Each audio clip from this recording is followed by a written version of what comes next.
बिहार के कुर्नी विधानसभा सीट पर हो रहे उपचुनाव को लेकर बिहार की सरगर्मी तेज है। मुकेश सहनी की इस सीट पर नजर है। कुर्नी विधानसभा क्षेत्र पर राजद का दावा बनता है, लेकिन मुकेश सहनी की दावेदारी से जो है महागठबंधन के समक्ष धर्म संकट जो है उसका स्थिति पैदा हो सकता है। तो वहीं इसके पहले बोछा में न भाजपा जीती और ना ही सहनी की पार्टी, लेकिन बाजी राजद ने मार लिया था। वहीं बता दें आपको कि महागठबंधन की अघोषित व्यवस्था के तहत जो है कुर्नी विधानसभा क्षेत्र पर राजद का दावा बनता है। वहीं लेकिन विकासशील इंसान पार्टी के संस्थापक मुकेश सहनी की दावेदारी से महागठबंधन के समक्ष धर्म संकट की स्थिति पैदा हो सकती है। चुनाव आयोग द्वारा बोचार सीट पर उपचुनाव की घोषणा करने के अगले दिन सहनी ने ताल ठोककर कुछ ऐसी ही स्थिति भाजपा के समक्ष पैदा कर दी थी, जब उनकी पार्टी राजग राष्ट्रीय जनतांत्रिक गठबंधन का अंश हुआ करती थी। उत्तर प्रदेश में विधानसभा चुनाव के दौरान बाह तानने के बाद जो है बिहार के विधानसभा क्षेत्र के उपचुनाव में उन्होंने अपनी प्रत्याशी उतार दी थी।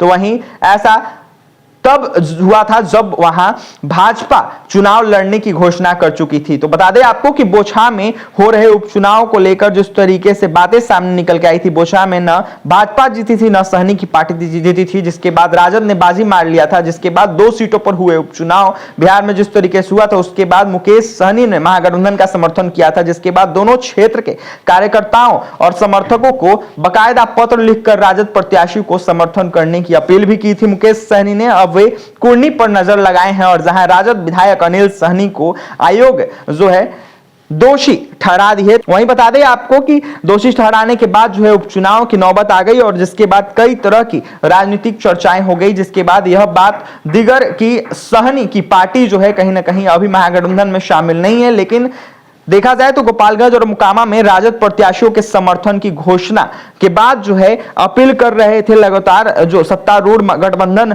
में अपने लिए जो भरसक गुंजाइश तलाश रहे मुकेश सहनी। हालांकि राजनीतिक जानकारों के बीच जो है चर्चा है कि अगर मुकेश सहनी स्वयं चुनाव लड़ते हैं तो महागठबंधन भाजपा को पटकने देने के लिए जो है मुकेश सहनी पर दाव लगा सकती है। तो वहीं बता दें आपको कि लगातार जो है मुकेश सहनी यह कह रहे हैं कि जल्द से जल्द जो है बीआईपी के प्रमुख आने वाले दिनों में जो है कोशिश कर रहे हैं कि महागठबंधन में शामिल हो जाए, लेकिन अभी तक कुछ साफ नहीं हो पाया। वहीं मुजफ्फरपुर की कुर्नी विधानसभा के लिए होने वाले उपचुनाव लड़ने की घोषणा कर दी है।